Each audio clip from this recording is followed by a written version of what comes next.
Hindi ba yung dalawang yan ang nahuli mo? Oo, Hepe. Talaga di namang... Asya nga pala kaya ako nasugod dito. May nangyari sa munisipyo. Ano ho yun? Yung kaibigan mo si Berto. Napatay ng mga tauhan ni Judge. Wala ka na bang balak na mag-asawa uli? Hindi pa ho siguro, Aling Rosa. Manggani! Mukhang... Manggani! May mga tao pong umabol sa akin. Oh, bakit, Boboy? Saan ka nang galing? Pinapawisan ka. Anong nangyari at nalalamig ka? At sino itong mga tao sinasabi mong humahabol sa'yo? Yung pumatay kay Alicencia. Paano mo alam yan? Nasisiguro mong silang pumatay kay Cynthia. Oo, dun sa may tulay. Malapit sa kabilang dayo. Hindi ka nagsisinungaling ha, Boboy. Hindi po! Hindi po! Halika, sumama ka sa akin. Manggani! Ayaw po umabol sa akin. Boboy, doon ka sa likod. Aling Rosa.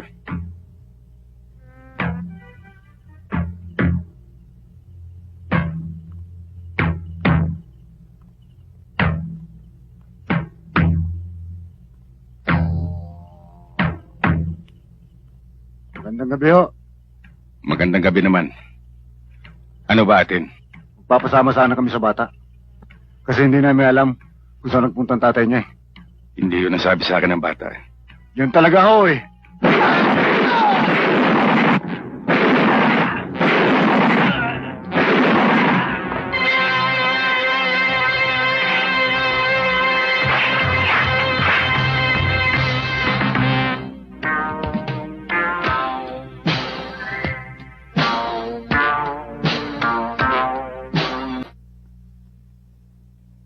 Kosa? Kosa? Sino ka? Ikaw ba si Elmer Magbanwa? Eh, ba't mo tinatanong? Pasensya ka na. Gusto ko lang malaman kung ikaw yung sinasabi nilang pabilis sa baril. Teka nga. Hindi ko alam kung sino ka eh. Kung anong nasa utak mo. Pero kung naghahanap ka ng galis para kamutin, hindi ka nagkamali. Ako hinahanap mo. Kung ganon, nagkakaintindihan tayo.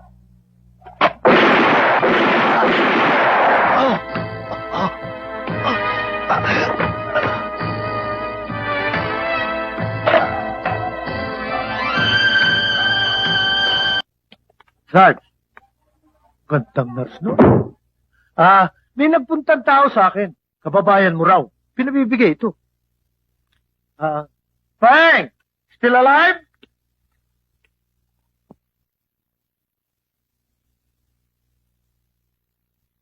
Gani, inaanyayahan kita sa isang salo-salo bukas ng gabi sa bahay. Sana'y makadalo ka. Marami tayong pag-usap. Judge Valderrama. Ilang taon ka na sa serbisyo? Nakaipong ka na ba? Alam ko wala. Ngayon, dediretsuhin kita. Bakit hindi ka magtrabaho para sa akin? Be one of the boys. At sinisiguro ko sa iyo, ako bilang isang marangal at iginagalang na judge, uunlad ang buhay mo. Dediretso hindi kita, Judge. Hindi ako maaaring magtrabaho sa'yo. Eh, bakit naman? Hindi ako maaaring magtrabaho sa isang taong marumi ang kamay. Sarento, mag-iingat ka sa paninilita mo. Alalahanin mong ikaw ay nasa pamahay ko. Alam ko. Pero ulitin ko pa rin. Hindi ako maaaring magtrabaho sa isang taong marumi ang kamay. Na kahit na ilang beses niyang hugasan, ay marumi pa rin. Dahil siyang ginagamit ng tubig ay galing sa pusali. Pulis patola. Judge, pagsabihan mo itong aso mo.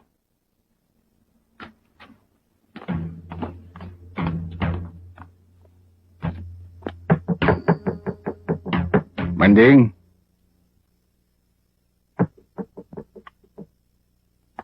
Manding.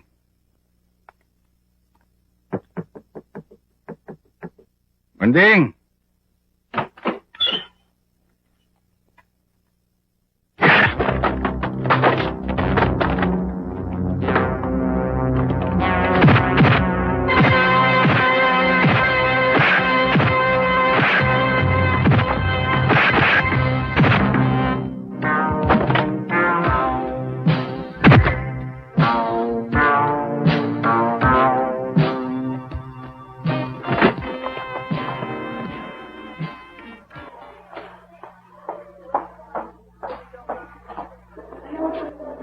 Gani na nangyari sa'yo? Wala, Tina. Napagkamalan na ako. Napagkamala, pinasok yung bahay, tinali si Manding. Ang totoo niya, Tina, kung sino man yung gumawa ngayon, kilala niya, ayaw lang niya sabihin. Kahit ang resulta ng x-ray mo.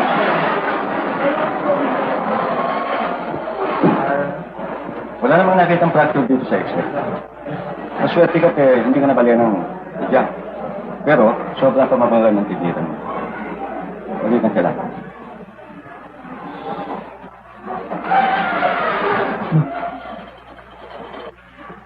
Tina, si Bay. Lena.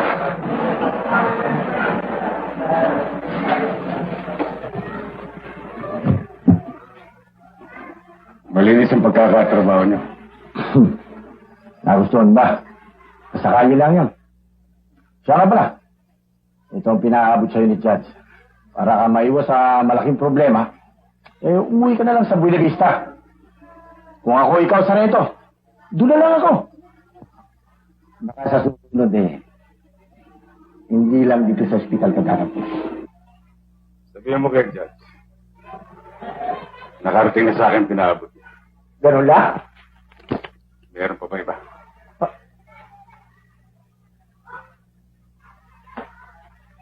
Ha? Ano bang kailangan mo? Hindi na ako nagpapaligoy-ligoy pa, Dante. Iharap ako sa'yo, isang pulis probinsya. Baka ito ang taong nagkakalat na gusto akong makaharap. Siya nga, wala nang iba. Alam mo ba kung anong dahilan niya? Mabilis ka sa baril, di ba? At ikaw, ano naman ang dahilan mo? Ako? Wala. Pero may mga taong gusto siyang mawala. Ikaw, dalawang magiging pakinabang mo. Mapapatay mo na isang mabilis sa baril na pulis. At magkakakwarta ka. Magkano ibibigay mo sa akin?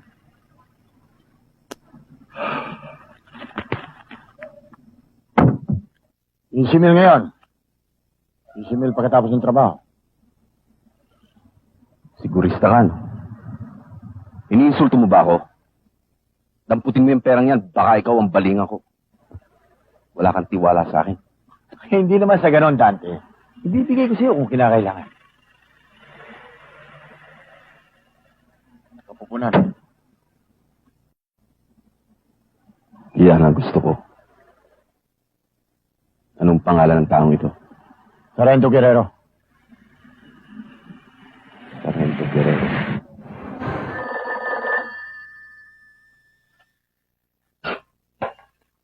Hello, homicide. Ramiro speaking, sir. Sandali lang, oh. Sarge, para sa'yo. Hello? Sargento Guerrero. Ito nga, oh. Ako ang taong hinahanap mo. Magkita tayo sa Doña Carmen Subdivision sa may Paranaque. Pumasok ka sa main gate. Sa ika-4 na kalye, kumalang ka. Pagdating mo sa matataas na pogon, kumalang ka uli. Hanggang sa makarating ka sa deposito ng tubig sa gawing kaliwa mo.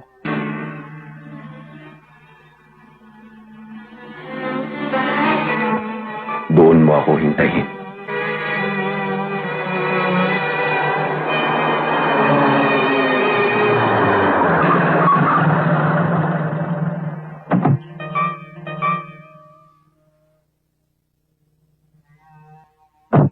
Sargento Guerrero, matagal ka bang naghintay?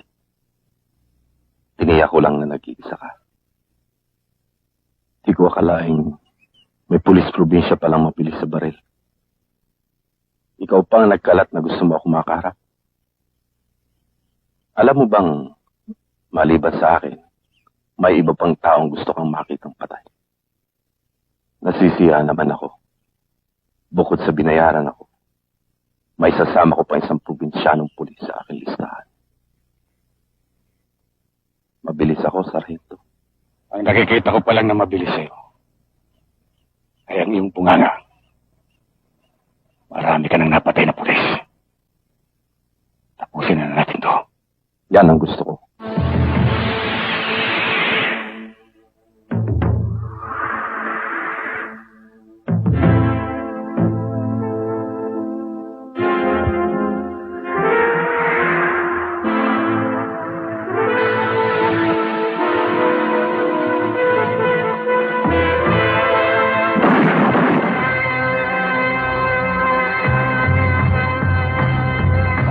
Sir, andito ako sa outpost ng Doña Carmen Subdivision. At saka nga pala, sir, kapupulaut lang ho ng isang bangkay ho rito. Siya nga pala, sir, ang mga tama ng bangkay ay katulad din ng mga tama ng kasamahan nating pulis na pinatay ng psycho killer.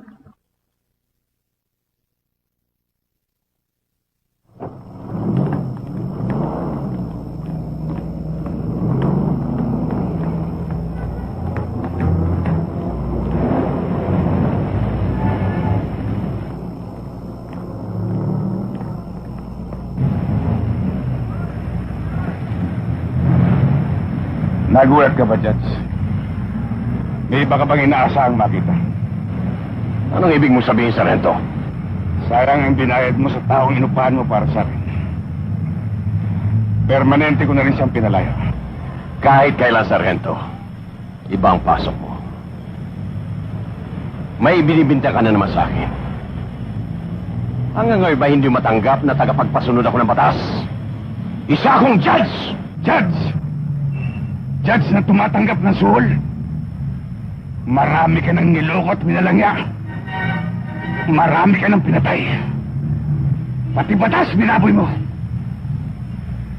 Pinuno mo na sa salop, Judge. Malapit na kitang kalusin. Bago mangyari yan, Sargento, pupunta ka muna sa impyerno! Pagkatapos mo, Judge. Pagkatapos mo.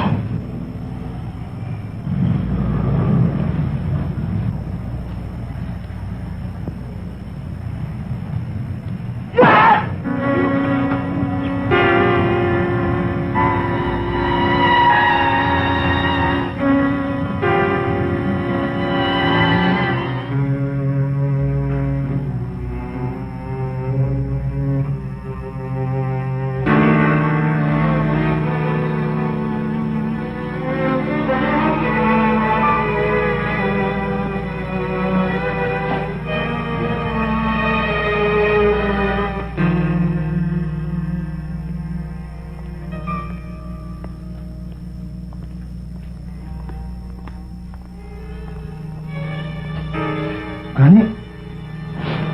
Tina.